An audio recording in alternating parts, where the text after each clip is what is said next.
दोस्तों, कहानी पसंद आने पर कहानी को एक लाइक और एक प्यारा सा कमेंट ज़रूर किया करें। चलिए दोस्तों, कहानी शुरू करते हैं। देवर भाग भाग कर मेरे सारे काम करता, मैं भी उसको खुश रखती थी। एक दिन कपड़े इस्त्री करने का बोला तो मेरा देवर कहने लगा, भाभी टैक्स लगेगा और फाइल भी जमा करवाना पड़ेगी। मैंने सोचा अभी से प्रेस करवा लेती हूँ, बाद की बाद में देखा जाएगा। मैंने कह दिया, जैसा तुम कहोगे वैसा ही होगा। मेरे देवर ने खुशी खुशी मेरे सारे कपड़े इस्त्री कर दिए। रात हुई तो मेरे होश उड़ गए। देवर इस्त्री किए कपड़े अलमारी में लटकाते हुए बोला, चलें भाभी। ये कहकर आकाश ने मेरा हाथ पकड़ लिया और मुझे अपने कमरे में ले जाने लगा। ये कहाँ ले जा रहे हो मुझे, छोड़ो। मैं उससे अपना बाजू छुड़ा रही थी और चिल्ला रही थी, लेकिन उसने मेरी बात ही नहीं सुनी। मैं अपने देवर आकाश की विनती करने लगी, आकाश मेरे ऊपर दया करो, कुछ तो भगवान का डर करो। तुम्हारे भाई को अगर पता चल गया तो वो क्या सोचेगा तुम्हारे बारे में। मैं तुम्हें अपना छोटा भाई समझती हूँ और तुम मेरे साथ ये क्या करने वाले हो। मेरे बारे में नहीं तो कम से कम अपने भाई के बारे में तो सोचो। अगर उसे पता चल गया तो वो तुम्हें जिंदा नहीं छोड़ेगा। मैंने अपने देवर आकाश को अपने पति का डर दिलाना चाहा, लेकिन उसके सर पर तो जुनून सवार हो गया था। उसने मेरी एक न सुनी। वो मुझे बाजू से खींचता आगे बढ़ रहा था। मैं अपना बाजू जोर लगाकर छुटा रही थी, लेकिन मैं अपनी इस कोशिश में नाकाम रही। आकाश छोड़ो मुझे, मैं तुमसे हाथ जोड़कर विनती करती हूँ, ऐसा कुछ भी मेरे साथ मत करो। मैं उससे विनती कर रही थी, लेकिन उसे मुझ पर जरा भी दया नहीं आई। आकाश कहने लगा, भाभी आपने मुझसे वादा किया था कि अगर मैं आपका काम करके दूंगा तो आप मुझे टैक्स भी देंगी और फाइल भी जमा करवाएंगी। तो चलें कमरे में, मैं टैक्स भी वसूल करूंगा और फाइल भी जमा करवानी है। आज मैं आपको नहीं छोड़ने वाला। वो मुझे खींचकर कमरे की तरफ लेकर जा रहा था। डर से मेरा पूरा शरीर कांप रहा था, दिल धक धक कर रहा था। आज तो मेरा पति भी घर पर नहीं था और ना ही उसके रात तक आने के कोई आसार थे, क्योंकि मेरे पति को ऑफिस के सिलसिले से शहर से बाहर जाना पड़ा था। इसीलिए वो रात 10-11 बजे से पहले घर नहीं आ सकता था। आकाश ने मुझे कमरे में धक्का दिया और दरवाज़ा भी बंद कर लिया। जैसे ही आकाश ने दरवाज़ा बंद किया, मेरी सांस ऊपर की ऊपर और नीचे की नीचे रह गई थी। मैं फटी फटी आंखों से आकाश की तरफ देख रही थी, जो अब लाल लाल आंखें लिए मेरी तरफ बढ़ रहा था। ऐसा लग रहा था जैसे उसके ऊपर पागलपन का दौरा सा पड़ गया है। मुझे अब उससे बचने की कोई भी सूरत नज़र नहीं आ रही थी। मैं फिर से रोने लगी। मैंने कहा, आकाश प्लीज़ मुझे जाने दो। आकाश तुम ऐसे तो नहीं थे, तुम तो मेरा बहुत सम्मान करते थे, मेरी सारी बात मानते थे। आज तुम्हें क्या हो गया है? प्लीज़ ये सब कुछ मत करो, ये गलत है। और फिर मेरी आवाज़ मेरे गले में ही रह गई। आकाश ने एक ज़ोरदार थप्पड़ मेरे गाल पर रखा था। मैं तो हक्का बक्का सी उसे देखती रह गई थी। मुझे अपने देवर से ऐसी उम्मीद बिल्कुल भी नहीं थी। वो तो मेरी सारी बातें मानता था, मेरा बहुत सम्मान करता था, और आज उसे क्या हो गया था। मैं अपने गाल पर हाथ रखे फटी फटी आंखों से आकाश को देख रही थी। आकाश मेरे बहुत करीब आ चुका था। अभी कल की ही तो बात थी जब आकाश मेरे सामने नज़र झुकाकर रखता था। कभी उसने आंख उठाकर मुझे देखा भी नहीं था। और आज आज वो क्या करने जा रहा था, ये सोचकर ही मेरी आत्मा कांप उठी थी। और मैं अपनी गुजरी जिंदगी के बारे में सोचने लगी, जो किसी फिल्म की तरह मेरे दिमाग पर चलने लगी थी, कि ऐसी कौन सी गलती हुई थी मुझसे जो आकाश को यहाँ तक ले आई थी। मैंने तो कभी उसे इस राह पर नहीं डाला था कि वो देवर भाभी के बीच के पवित्र रिश्ते को ही दागदार करने पर उतारू हो जाए। मैंने तो हमेशा उसे अपने छोटे भाई की तरह समझा था। मैं अपने माँ बाप की इकलौती औलाद थी और इस इकलौतेपन का मैंने खूब फ़ायदा उठाया था। मेरे माँ बाप मुझ पर अपनी जान छिड़कते थे और मेरा बेहद लाड करते थे, और इसी लाड प्यार की वजह से मैं थोड़ा सा बिगड़ गई थी। यानी कि अपने माँ बाप के लाड प्यार की वजह से यानी कि मैं अपने माँ बाप के लाड प्यार की वजह से थोड़ी जिद्दी और कामचोर टाइप की लड़की हो गई थी। खैर, मेरे माँ बाप को भी मेरी इन आदतों से कोई परेशानी नहीं थी। मेरे माँ बाप ने भी कभी मुझसे कोई काम नहीं करवाया था। लेकिन जैसे ही मेरी उम्र शादी की हुई, तो अब मेरी माँ को मेरी चिंता सताने लगी थी कि मेरी जैसी कामचोर लड़की का निभाव ससुराल में कैसे होगा। मैं खूबसूरत तो बहुत थी, इसलिए मेरे रिश्ते भी आने शुरू हो गए थे। हर आए दिन कोई ना कोई रिश्ता आ जाता, लेकिन बात नहीं बनती थी, क्योंकि थोड़ी सी छानबीन कराने के बाद ही लड़के वालों को पता चल जाता कि मैं बहुत ही कामचोर और जिद्दी लड़की हूँ। और बस मेरी इन्हीं गलत आदतों की वजह से लड़के वाले शादी के लिए मना कर जाते। और फिर मेरे लिए एक ऐसा रिश्ता आया जो मेरे लिए हर तरह से परफेक्ट था। मेरी शादी एक ऐसे इंसान से हुई जिसके आगे पीछे कोई नहीं था, सिवाय एक छोटे भाई के। ना बाप थे, ना माँ थी, और ना ही कोई बहन, और ना ही कोई सगा रिश्तेदार। जब मेरा रिश्ता आया तो मैं बहुत खुश थी, लड़का जॉब करता था। मुझे सास नंदों की टेंशन नहीं थी। इस रिश्ते से मेरे माँ बाप भी खुश थे, क्योंकि मेरे माँ बाप मेरी आदत को अच्छे तरीके से जानते थे कि मैं एक भरी पूरी फैमिली में एडजस्ट नहीं कर सकती। इसलिए जब लक्ष्य का रिश्ता मेरे लिए आया तो मेरे माँ बाप भी इस रिश्ते से एकदम खुश हो गए थे। और जब मुझे इस रिश्ते के बारे में पूछा गया और रिश्ते के बारे में बताया गया तो ये जानकर कि लक्ष्य का इस दुनिया में कोई नहीं है सिवाय एक छोटे भाई के, तो मैं भी इस रिश्ते के लिए दिलो जान से राजी हो गई थी। और फिर लक्ष्य के साथ मेरी चट मंगनी और पट ब्याह हो गया। लक्ष्य का अपना कोई सगा रिश्तेदार तो था नहीं, इसलिए शादी में ज़्यादा धूम धड़ाका नहीं हुआ था। कुछ गिने चुने लोग ही बारात में आए थे और मैं दुल्हन बनकर लक्ष्य के आंगन में उतर आई। मैं इस शादी से अब बहुत खुश थी और ये खुशी मेरे चेहरे से टपकी पड़ रही थी। सब कुछ मेरे अनुसार ही हुआ था। मेरा पति लक्ष्य बहुत ही अच्छा इंसान था। वो ज़्यादातर अपने काम के सिलसिले में बिजी रहता था। मेरा एक 14-15 साल का देवर था जो स्कूल में पढ़ रहा था। शादी की पहली रात ही मेरे पति ने बताया था कि मेरी गैर मौजूदगी में सारा काम मेरा भाई आकाश कर दिया करता था। शादी से पहले वो सुबह उठकर अपने लिए और मेरे लिए नाश्ता बना देता था और संडे के दिन मशीन लगाकर मेरे और अपने सारे कपड़े धो लिया करता था और 2 दिन के बाद घर की पूरी सफाई भी कर लिया करता था। शाम का खाना बाहर से ले आता था। वो पढ़ने में बहुत अच्छा था, इसलिए अपने लिए रात को चाय बनाया करता तो मेरे लिए भी चाय जरूर बनाता था। मैं ये सब सुनकर बहुत हैरान हुई थी। वो सीधा साधा मासूम सा लड़का काफ़ी मेहनती था।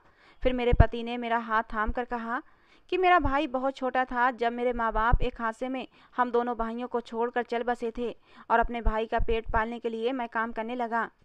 मेरे भाई को कभी भी माँ बाप का प्यार नहीं मिला, बस भगवान की दया से वो पलकर बड़ा हो गया है और अब अपने साथ साथ वो मुझे भी संभाल रहा है। मैं तो बस पैसे कमाता हूँ, लेकिन घर कैसे चलाते हैं ये सिर्फ मेरा छोटा भाई आकाश ही अच्छे से जानता है। अब तुम आ गई हो तो मैं निश्चिंत हो गया हूँ कि तुम घर के साथ साथ आकाश का भी ध्यान रखोगी। आकाश को अपने छोटे भाई या फिर बेटे जैसी मोहब्बत देना। आकाश बहुत अच्छा है, अगर तुम उसे मोहब्बत दोगी तो बदले में वो भी तुम्हें मोहब्बत और सम्मान देगा। मैंने ये सब बातें खामोशी से सुनी और अपने पति से कहा कि चिंता मत करें, मैं सब संभाल लूँगी।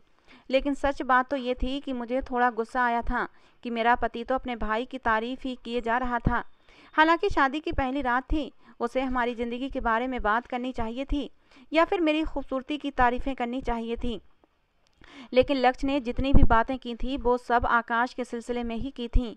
अब मुझे आकाश से जलन होने लगी थी। मैंने जैसे तैसे करके अपने पति से टॉपिक चेंज कराया और फिर बातों का रुख आकाश से बदलकर मेरी तरफ आया था। मैंने भी थोड़ा सुकून का सांस लिया। खैर अगले दिन मेरी आंख जरा देर से खुली तो लक्ष्य जा चुका था। लक्ष्य ने मुझे रात ही बता दिया था कि मैंने सिर्फ 3 दिन की छुट्टी ली थी जो कि शादी के सिलसिले में ख़त्म हो चुकी हैं। मैं सुबह ही काम पर चला जाऊंगा। मैं ज़्यादा छुट्टियां नहीं ले सकता क्योंकि मेरे ऑफिस में ज़्यादा छुट्टियां अलाउ नहीं है। मैं बाहर आई तो आकाश को किचन में चाय बनाते देखा। आजकल उसके एग्ज़ाम हो रहे थे और वो खूब दिल लगाकर पढ़ाई कर रहा था। आकाश को किचन में काम करते देखकर मेरे दिमाग में ख्याल आया और मैंने फ़ौरन अपना दिमाग चलाना शुरू कर दिया। मैंने सोचा शादी का पहला दिन है, अगर मैं अभी से इस प्लान को शुरू कर दूं तो आगे मेरी ज़िंदगी आसान हो जाएगी। मैंने कहा आकाश, तो वो फ़ौरन ही पलटा और बोला जी भाभी। उसने फ़ौरन ही बहुत ही सम्मान के साथ जवाब दिया था। उसकी नज़रें झुकी हुई थीं। उसके चेहरे पर मुझे कुछ डर भी दिखाई दे रहा था। उसका ये डर मेरे लिए बहुत ही अच्छी बात थी, क्योंकि जो मैंने सोच रखा था मेरा प्लान तभी पूरा होता जब आकाश मुझसे डरता। अगर वो मुझसे डरता नहीं तो वो कभी भी मेरी बात नहीं मानता। मैंने कहा आकाश, मैंने सुना है कि तुम नाश्ता बहुत अच्छा बनाते हो। मैं भी तुम्हारे हाथ का नाश्ता करना चाहती हूँ। मुझे कराओगे अपने हाथ का बना हुआ नाश्ता? मेरी बात सुनकर उसने हैरत से मुझे देखा था। उसकी आंखों में हैरानगी थी, लेकिन जल्दी ही बोला हाँ हाँ भाभी आप बैठे, मैं अभी आपके लिए नाश्ता बना देता हूँ। वो एकदम से खुश हो गया था और फिर खुशी खुशी नाश्ता बनाने लगा। मेरा प्लान कामयाब हो चुका था। मैं एक अंगड़ाई लेते हुए अपने कमरे में आ गई और अपने बेड पर लेटकर मोबाइल चलाने लगी। मैं यही तो चाहती थी कि आकाश घर के सारे काम करे और मैं आराम से पूरा दिन अपने कमरे में लेटी रहूं। और मेरा पहला कदम जो मैंने उठाया था वो कामयाब हुआ था। आकाश मेरी बात पर फ़ौरन ही राजी हो गया था और मेरे लिए नाश्ता बना रहा था। मैं बहुत खुश थी। कितना पागल था, मेरी इतनी सी बात भी नहीं समझा और चुपचाप मेरे लिए नाश्ता बनाकर ले आया। हालांकि चाहता तो कह सकता था कि भाभी शादी से पहले ये काम करना मेरी मजबूरी थी, लेकिन अब जब आप इस घर में आ गई हैं तो अब ये आपकी जिम्मेदारी है, आप खुद ही घर के काम करें। लेकिन उस बेचारे ने तो कुछ भी नहीं कहा और चुपचाप मेरे लिए नाश्ता बनाकर मेरे कमरे में चला आया। तो मैंने खूब अच्छे से पेट भर के नाश्ता किया। उसके बाद मैं फिर से सो गई। जब उठी तो लंच टाइम था। गर्मियों का मौसम था। अब मेरा कुछ भी बनाने को दिल नहीं कर रहा था। मैं कुछ सोचते हुए कमरे से बाहर निकली और आकाश के कमरे की तरफ चल पड़ी। वो पढ़ रहा था। मैंने उसे कहा कि नाश्ता बहुत अच्छा बना था। अब ऐसा करो, लंच भी तुम ही बनाना। ऐसा करो, लंच में दाल चावल और गोभी की सब्जी बना लो। तुम्हारे भाई भी शौक से खाते हैं और मैं भी तुम्हारे हाथ के दाल चावल चख लूँगी, क्योंकि मैंने तुम्हारे भाई के मुंह से तुम्हारी बहुत तारीफ़ें सुनी हैं कि तुम दाल चावल बहुत ही अच्छे बनाते हो। उसके बाद तो सारा काम मैंने ही करना है। ये बात सुनकर आकाश के चेहरे पर कुछ परेशानी उभर आई थी। कहने लगा, भाभी वो दरअसल मेरा कल पेपर है इसलिए। उसकी बात अभी अधूरी ही थी कि मेरे चेहरे के हाव भाव बदलने लगे थे और मेरे चेहरे के बदलते भाव देखकर वो कहने लगा, कोई नहीं भाभी, आप चलें, मैं कोशिश करता हूँ। मैं जानती थी वो मेरी बात नहीं टाल सकता और वैसे भी उसने पढ़ लिख कर कौन सा अफसर लग जाना था। उसे खाने का बोलकर मैं अपनी दोस्त के साथ शॉपिंग पर चली गई। 3 घंटे बाद लौटी तो सारा घर चमक रहा था। मैं समझ गई थी कि सफाई मेरे देवर की कमजोरी थी। उसे गंदा घर बिल्कुल भी पसंद नहीं था और मैं तो पूरा घर ऐसे ही गंदा छोड़कर अपनी दोस्त के साथ शॉपिंग पर चली गई थी। और जब उसने गंदा घर देखा होगा तो उसने पूरे घर की सफाई कर दी थी, क्योंकि वो घर को गंदा देख ही नहीं सकता था। और फिर मेरी यही रूटीन चल पड़ी थी। अक्सर पति बिना नाश्ते के ही चला जाता। कभी कभी आकाश जब अपने लिए नाश्ता बनाता तो लक्ष्य के लिए भी नाश्ता बना देता, तो कभी आकाश बिना नाश्ते किए ही ऑफिस चला जाता था। आकाश के अब 10वीं क्लास के पेपर भी ख़त्म हो गए थे और अब आजकल वो घर पर ही होता था, तो सारे घर का काम वही कर देता था, क्योंकि मैं तो नाश्ता करने के फ़ौरन बाद सो जाती थी और उठकर अपने कमरे की सफाई कर लेती थी। पूरा घर ऐसे ही गंदा छोड़ देती थी, क्योंकि मुझे पता था आकाश पूरे घर की सफाई कर लेगा। शाम का खाना भी अब आकाश ही बनाने लगा था और बस लक्ष्य के आने पर मैं गर्मा गर्म रोटी बना लेती और चाय भी, जिससे कि लक्ष्य को लगे कि सारा काम मैं करती हूँ। 1 हफ्ते के बाद आकाश मशीन लगा लेता और पूरे घर के कपड़े धो देता था। वो खामोशी से सारे काम कर लिया करता था। अब मुझे दोबारा उसे किसी भी काम को करने के लिए कहना नहीं पड़ता था।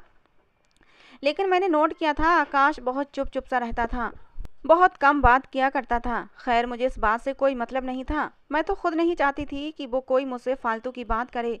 मुझे तो बस काम से मतलब था और आकाश चुपचाप काम कर दिया करता था और मैं ये सब कुछ देखकर बहुत खुश थी। कभी कभी उसकी मासूमियत पर बहुत हंसी आती। वो कोई इतना बच्चा तो नहीं था कि मेरी सारी बातें सर झुकाकर मान लेता था। उसका कदकाठ भी काफ़ी लंबा हो गया था, लेकिन मैं अब भी उसे बच्चों की तरह ट्रीट करती थी। कोई भी काम की ज़रूरत होती मैं फ़ौरन आकाश को बुला लेती, फिर वो चाहे अपने कमरे में पढ़ाई कर रहा होता या फिर सो रहा होता। अगर मैंने कोई काम आकाश से करवाना होता तो मैं उससे ही करवाती थी। एक दिन वो मेरे पास आया और कहने लगा, भाभी कल मैंने फ़ीस जमा करवानी है, आप रात को भाई से बात कर लेना। आजकल भाई से मेरी मुलाकात कम होती है, वरना मैं खुद ही भाई से बात कर लेता और आज मैं भी ज़रा देर से घर आऊँगा।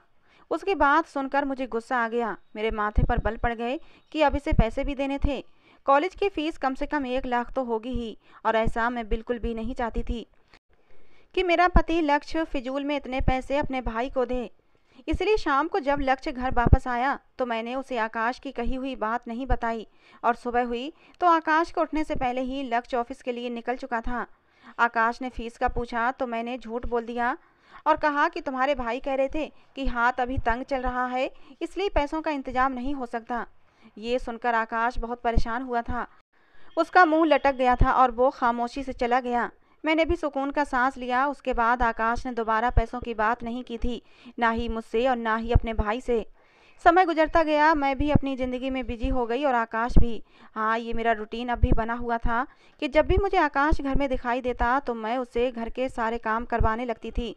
मुझे शुरू से ही काम करने की बिल्कुल भी आदत नहीं थी। जैसा कि मैं बता चुकी हूँ कि मैं बहुत ही कामचोर थी। मैंने सोचा था कि ससुराल जाकर कोई नौकरानी रख लूँगी, लेकिन यहाँ मुझे फ्री में काम करने वाला देवर मिल गया था, इसलिए नौकरानी की भला क्या ज़रूरत थी। जिस दिन पति घर होता मैं तबीयत खराब होने का बहाना बना लेती और उस दिन मेरा पति बाहर से खाना ले आता। मैं बिल्कुल वैसे ही ज़िंदगी जी रही थी जैसी मैं चाहती थी। मेरा देवर अब रात को 10-11 बजे वापस आता था और सुबह जब मैं उठती तो किचन साफ सुथरा होता, क्योंकि रात को देवर सारे बर्तन धोकर और किचन साफ करके सोता था। मुझे कुछ भी कहने की ज़रूरत ही नहीं पड़ती थी। एक दिन मेरे पति ने देवर से पूछ लिया कि तुम रात गए तक कहाँ रहते हो। उस पर आकाश ने कहा कि मैं ट्यूशन पढ़ाता हूँ। आकाश ने बहुत ही सपाट और ठहरे हुए शब्दों में जवाब दिया था। लक्ष्य को बहुत हैरत हुई और कहने लगा, तुम्हें ट्यूशन पढ़ाने की क्या ज़रूरत है? जिस पर आकाश ने नज़रें नीचे किए हुए जवाब दिया कि मैं बस टाइम पास करने के लिए ट्यूशन पढ़ाता हूँ। मुझे डर था कि कहीं आकाश ये ना कह दे कि मुझे अपनी पढ़ाई के लिए पैसों की ज़रूरत पड़ती है। लक्ष्य ने भी आकाश की बात को सच मान लिया। दोनों भाई आपस में कम ही मिल पाते थे। अगर लक्ष्य घर पर होता तो आकाश नहीं होता, आकाश होता तो लक्ष्य नहीं होता था। आज बहुत दिनों के बाद दोनों भाई आपस में मिल रहे थे। आकाश का हुलिया देखा तो लक्ष्य कहने लगा, आकाश, ये तुम कैसे फटे पुराने कपड़ों में घूम रहे हो? क्या तुम्हारे पास नए कपड़े नहीं हैं? ये देखते ही मेरा दिल धक से रह गया था। लक्ष्य मुझे हर महीने पैसे दिया करता था, ये कहकर कि अगर आकाश को ज़रूरत हो तो तुम उसे पैसे दे दिया करना। लेकिन आकाश ने तो कभी मुझसे पैसे मांगे ही नहीं थे और मैंने भी खुद से कभी उसे पैसे नहीं दिए थे और ना ही कभी सोचा था कि वो अपने खर्चे कैसे पूरे करता होगा। और आज जब उसकी फटी हुई जीन्स और पुरानी सी शर्ट पर लक्ष्य की नज़र पड़ी तो वो उससे सवाल कर बैठा था। आकाश ने कोई जवाब नहीं दिया, जिस पर लक्ष्य ने अपने पर्स से 10,000 निकाल कर आकाश को दे दिया और कहा कि अपने लिए शॉपिंग कर लेना। वो 10,000 रुपये मेरी आंखों में खटक रहे थे। जैसे ही लक्ष्य ऑफिस के लिए निकल गया, मैं फ़ौरन आकाश के कमरे में गई। मैंने कहा, आकाश, मुझे पैसों की सख्त ज़रूरत है। तुम ऐसा करो, वो 10,000 रुपये मुझे दे दो, मैं तुम्हें शाम को वापस कर दूंगी। आकाश ने अजीब सी नज़रों से मुझे देखा, लेकिन फ़ौरन ही वो पैसे मेरे हाथ पर रख दिए। मैं भी वो पैसे लेकर बहुत खुश हुई और अपने कमरे में आ गई। शाम को जब लक्ष्य घर पर आया तो उस समय आकाश भी घर पर ही था। जब हम सब खाना खा रहे थे कि तभी लक्ष्य ने आकाश से पूछा, क्या ने अपने लिए शॉपिंग कर ली? आकाश कुछ नहीं बोला, चुपचाप अपने कमरे में चला गया। मैं तो डर गई थी कि कहीं आकाश सब कुछ लक्ष्य को बता ना दे, क्योंकि आकाश के नाम पर मैं अक्सर अपने पति से पैसे लेती रहती थी और मेरा पति भी आकाश के नाम से फ़ौरन पैसे दे दिया करता था, क्योंकि लक्ष्य को पता था कि आकाश को पढ़ने का कितना शौक़ है। इसलिए वो पढ़ाई के सिलसिले में मैं जितने भी पैसे उससे मांगती वो फ़ौरन दे देता था और मैं उन सारे पैसों को खर्च कर लेती थी। समय ऐसे ही धीरे धीरे गुजर रहा था। आकाश अब बड़ा हो चुका था। हमारी शादी को 4 साल का समय गुजर चुका था और आकाश 19 साल का हो चुका था। फिर वो किसी काम के सिलसिले में शहर से बाहर चला गया और मैंने ये समय कैसे गुजारा था ये मैं ही जानती थी। मुझे पूरे घर का काम करना पड़ता था, जो मुझसे होता नहीं था। मेरे तो जैसे होश ठिकाने आ गए थे। आकाश ने कैसे पूरे घर को संभाल रखा था। हर चीज़ परफेक्ट होती थी। अब हर जगह बर्तन बिखरे होते, कहीं सोफे पर कपड़ों का ढेर लगा होता तो कहीं जूते, चप्पल और जुराबों के ढेर लगे होते थे। मैं अब घर के काम करते करते तंग आ चुकी थी। मैंने आकाश से फ़ोन पर बात की तो आकाश कहने लगा, भाभी, मैं यहाँ अपने दोस्त के पास रहता हूँ और पढ़ाई कर रहा हूँ। जैसे ही पढ़ाई ख़त्म होगी वापस आ जाऊँगा। मैं आकाश का इंतज़ार ही करती रही, लेकिन आकाश नहीं आया। जैसे तैसे करके मैंने अब घर को संभालना शुरू कर दिया था, लेकिन मुझे आकाश की कमी बहुत महसूस होती थी। मुझे बेड पर गर्मा गर्म बैठे बिठाए नाश्ता मिल जाया करता था और अब मुझे खुद किचन में जाकर नाश्ता बनाना पड़ता। नाश्ते के बाद घर की सफाई की चिंता, उसके बाद लंच की चिंता और फिर उसके बाद डिनर। मैं तो तंग आ गई थी अपनी ज़िंदगी से। मैंने लक्ष्य से कहा भी कि हम कोई नौकरानी रख लेते हैं, लेकिन लक्ष्य ने ये कहकर बात को टाल दिया कि तुम घर पर अकेली क्या करोगी? घर के काम करोगी तो तुम्हारा टाइम पास हो जाएगा और फिर हम 2 ही तो लोग हैं, नौकरानी रखकर क्या करेंगे? ऐसे ही करते करते 5 साल गुजर चुके थे और इन 5 सालों में लक्ष्य अपने भाई से कभी कभार जाकर मिल लेता था। लक्ष्य भी चाहता था कि उसका भाई पढ़ लिख कर कुछ बन जाए।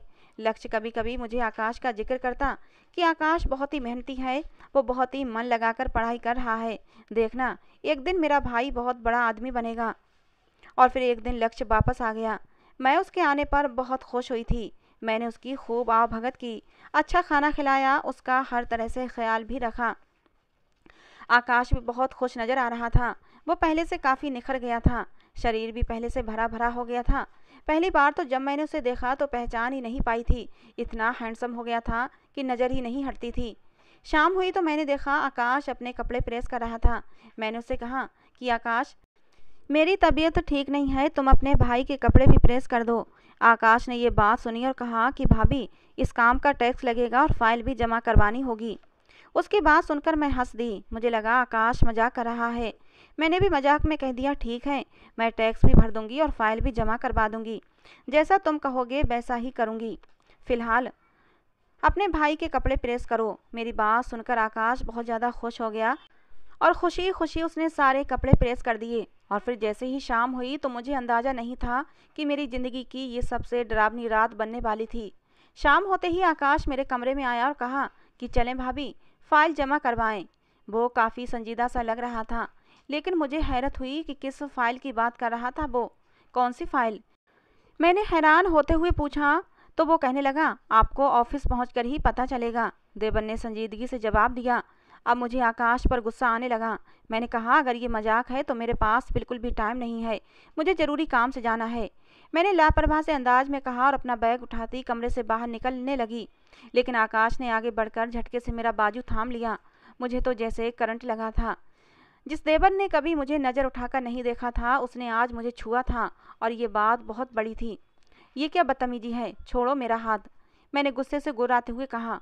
छोड़ दूंगा, पर पहले सारे हिसाब बराबर करने हैं। देवर का अंदाज कुछ ऐसा था कि मेरी रीढ़ की हड्डी में सनसनाहट दौड़ गई थी। मैंने खुद को छुड़ाने की बहुत कोशिश की, लेकिन आकाश मुझे खींचकर कमरे की तरफ ले जाने लगा। मैं डर गई थी और अब उससे कह रही थी कि तुम्हारा भाई तुमसे नाराज़ हो जाएगा। मैं उसे उसके भाई का डर दिला रही थी तो कभी उसे भगवान की याद दिला रही थी। मैं उसके सामने हाथ भी जोड़ रही थी और उससे विनती भी कर रही थी, लेकिन उसने मेरी एक न सुनी। वो मुझे खींचता हुआ अपने कमरे में ले गया। एक जोरदार थप्पड़ मुझे दे मारा। मैं हैरत से फटी फटी आंखों से आकाश को देख रही थी। आकाश कहने लगा, भाभी, ये थप्पड़ इसलिए कि आपने मेरे भाई को हमेशा धोखा दिया। वो गुस्से से लाल पीला हो चुका था। मैं तो हैरान रह गई थी। फिर उसने एक फ़ाइल उठाई और मेरे सामने फेंकी। आप जो छुप छुप कर बिजनेस कर रही हैं, ये इसकी सारी डिटेल्स इस फाइल में है। इसमें जितना भी टैक्स है वो आपको भरना होगा। वो क्या बोल रहा था, मुझे तो कुछ भी समझ नहीं आ रहा था।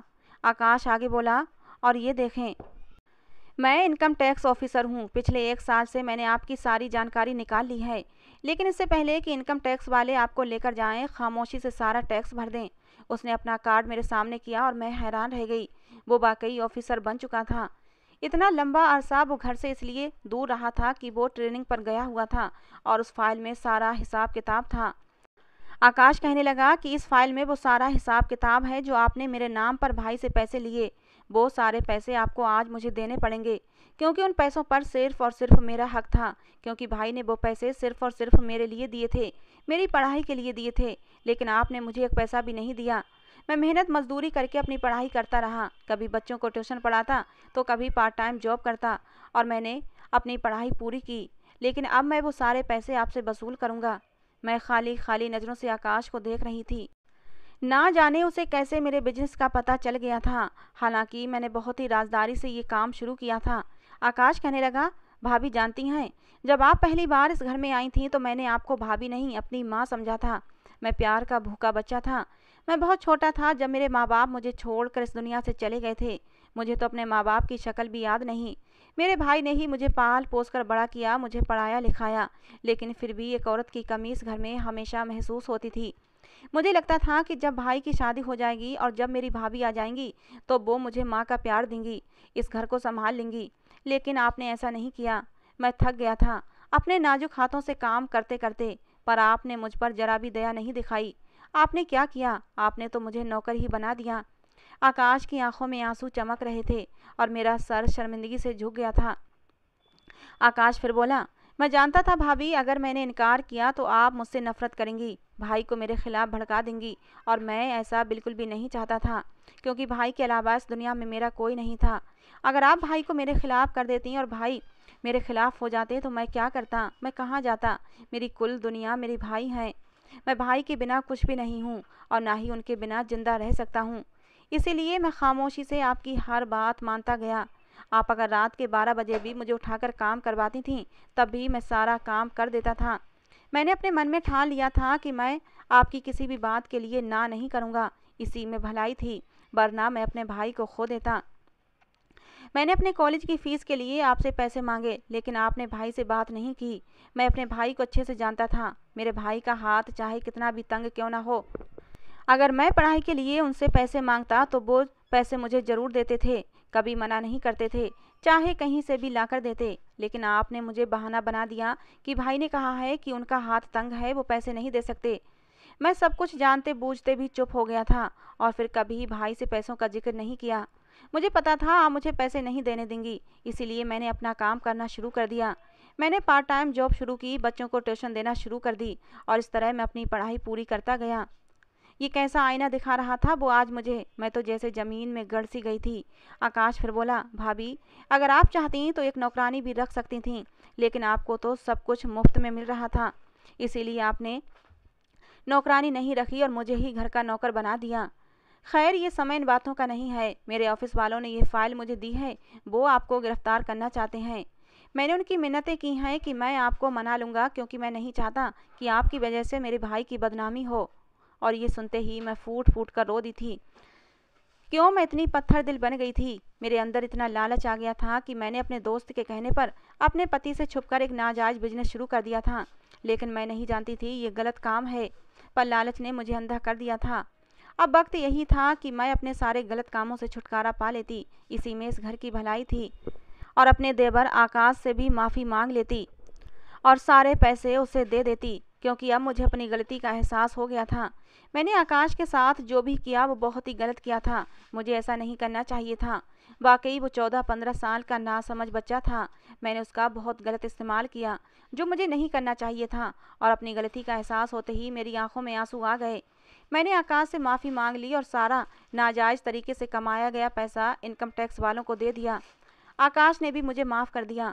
आकाश का ये एहसान बहुत था कि उसने मेरे पति के सामने मेरी इज्जत रखी थी।